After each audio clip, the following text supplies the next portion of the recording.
piecewise function is a function that is defined by more than one equation. Let's look at the following. F of x is equal to the following equations. Negative x plus 1 if x is greater than or equal to negative 1 or less than positive 1. 2 if x is equal to 1 and x squared if x is greater than 1.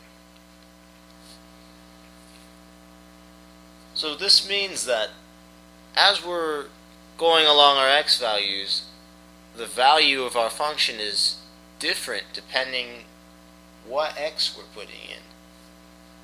So let's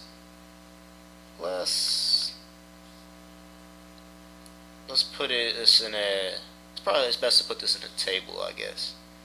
So let's say we have a table x and y. So our first value is negative 1 because x is greater than negative 1 and we don't have an equation saying what the value of the function would be if it was less than minus 1. Here x goes to positive infinity, so x is greater than any number greater than 1. So it goes off to positive infinity. This will be more clear on a graph. Actually, right now let's just talk about the functions, the function values that we can see very clearly. So let's start with minus 1 because it's greater than or equal to minus 1. So if we put in minus 1, we're going to use this equation because x is between minus 1 and 1. We use this equation. So if we put in minus 1, we have minus 1 plus 1, which is 2. Next we'll put in 0. So if we put in 0, negative 0 is 0 plus 1, which is 1. And then finally we're going to put in 1. But x is not going to be equal to 1. But the reason we're going to put it in 1 anyways will become apparent because all of the values are going to lead directly up to the 1, to 0.999999. So those values will be good. But this will still be good when we use our graph. And I'll show you why. It's just make sure you put a note that this point is not included because this is not a greater than or equal to. It goes straight up to 1 and then stops. But it's useful for graphing. So let's put in 1 anyways. So if we put in 1, we get negative 1 plus 1, which is 0. And this is not included in the graph. So now we move on to 2. Or actually, no. We need to do what actually happens when x is equal to 1. When x is equal to 1, here. So this equation leads directly up to 1. This works from negative 1, including negative 1, all the way to 0.9999 right before 1. So it stops right at 1. Stops right before 1. When x is actually 1, the function value is 2. Because that's what this second equation is saying. And now for our last equation, what happens when x is greater than 1? Well, firstly, we're going to find out what happens when x is 1, because this is where our equation is going to start. Because as soon as we get 0.000001, then we're in the domain of this function right here. So let's calculate what it is.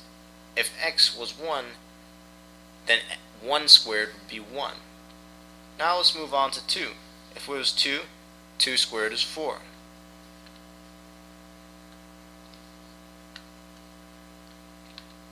And now let's put this in a graph, because this may be a little bit confusing at the moment, but I assure you it's completely necessary to do this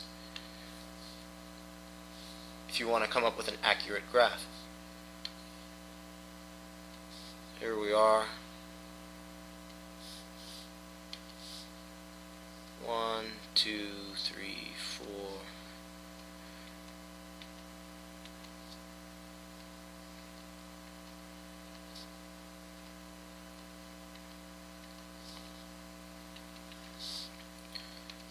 Alright, so let's begin with our top points.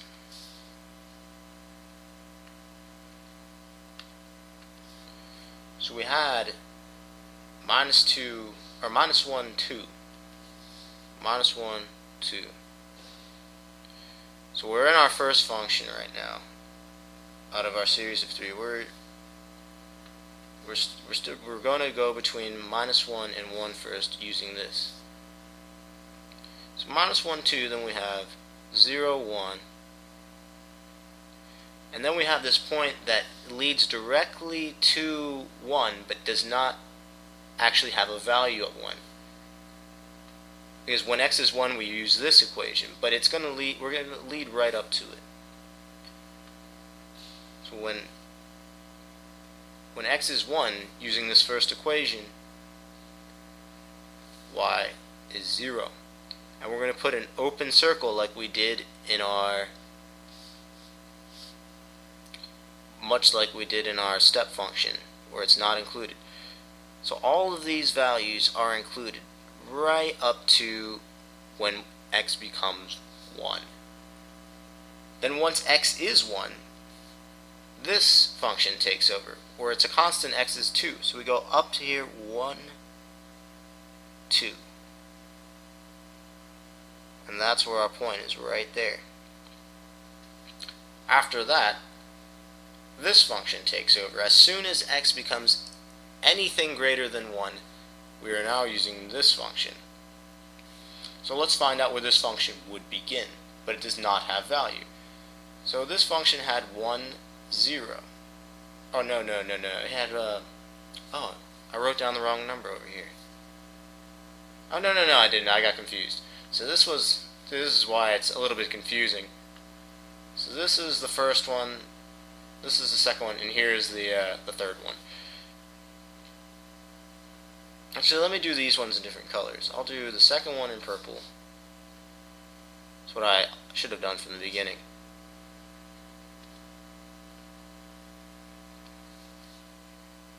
We'll do these ones in red. Actually, no. We're already using red for the graph. We'll do these ones in orange. So these ones can be a little bit confusing. I usually don't even bother with the table, to be honest. I just graph them. So now we go to 1, 1. And this does not have value at 1, remember. Otherwise it wouldn't be a function. So we put an open circle, but it's useful to graph the point to find out where the point is, as you can see, for the sake of the graph. And then we go to 2, 4. 2, 4.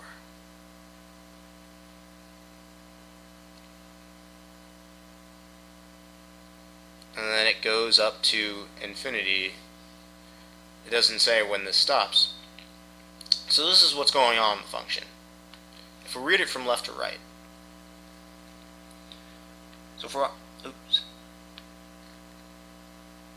for our values, -1 all the way up to 1, but not including 1, we operate by this function, x minus 2 plus 1, which is this right here. So it goes x minus 2 plus 1 all the way until right before we hit 1. As soon as we hit 1, we use this function. X is just a constant of 2, and that's up here. And then as soon as we become anything greater than 1, we start using this function right here, which is x squared. And we start right here, but we do not include this point. We simply find out where this point is just so we know where the function begins. Because as soon as it becomes greater than this, then we are within the domain of this function. So then we go from here up to infinity. And this is how piecewise functions work, and it's as you can see with the table, sometimes it may be helpful just to make separate tables. Maybe that's what I should have done instead of making them all on one table. After we got to the end, that's probably what I recommend doing. Once you get to the end of the table, once you get to the end of your first equation, just go ahead and make a whole new table for the second equation. and then make a whole nother table for the third equation. That's probably the best way of approaching these. I should have done that. But do whichever way you feel like where you feel most comfortable doing it. To be honest, I've done these so many times. I don't even make tables. I just pick the points that I know are going to be important and then just graph them.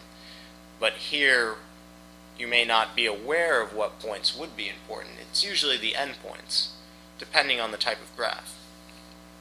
But anyways, that's a piecewise function for you. And if this example was a little bit not clear, or if anyone doesn't get them, I know they're a little bit difficult to explain. That's why I was saying I probably should have made different tables. But if anyone didn't understand, go ahead and make a response on my response page, and I'll get to making an alternative example.